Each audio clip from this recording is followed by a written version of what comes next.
मानव जीवन का चरम परम लक्ष्य क्या है? नहीं, इस शरीर रहते रहते हमको भगवत प्राप्ति करना है बस। ये मनुष्य जीवन का उद्देश्य। और इसी के लिए भगवान कृपा करके मनुष्य तनु देते हैं।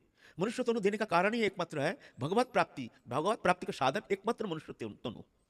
ये शरीर के द्वारा ही भगवत प्राप्ति हो सकती है, और कोई शरीर भगवान सृजनी शक्ति के द्वारा रचना नहीं किए हैं।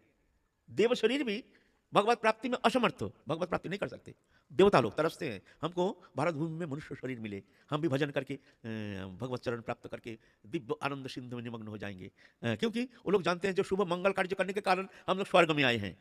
स्वर्ग क्या है? जब साधक सकाम कर्म अनुष्ठान करते हैं, सुबह मंगल कामना लेकर के सकाम कर्म अनुष्ठान करते हैं, तो ज्यादा सकाम कर्म अनुष्ठान जब करते हैं, दान ध्यान व्रतो आदि जो भी करते हैं सकाम कामना वासना लेकर के, तो मरने के बाद वो स्वर्ग जाते हैं।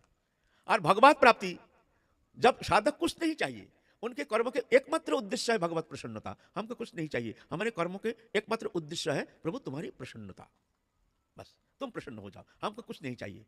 जो भी कर्म करो तुम्हारी प्रसन्नता के लिए, हमारे अपने लिए कोई कर्म है नहीं।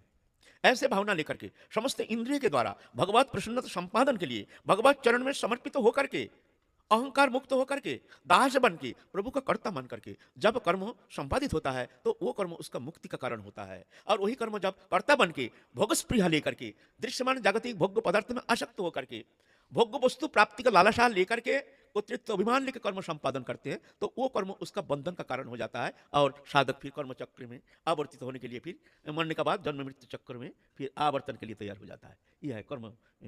ये कर्म के दो पहिया है।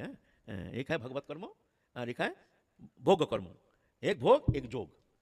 भगवान के लिए जो कर्म किया जाता है वो जोग, इंद्रियों भोग के लिए जो कर्म किया जाता है वो है भोग। ये भोग कर्म उसका बंधन का कारण, योग कर्म उसका मुक्ति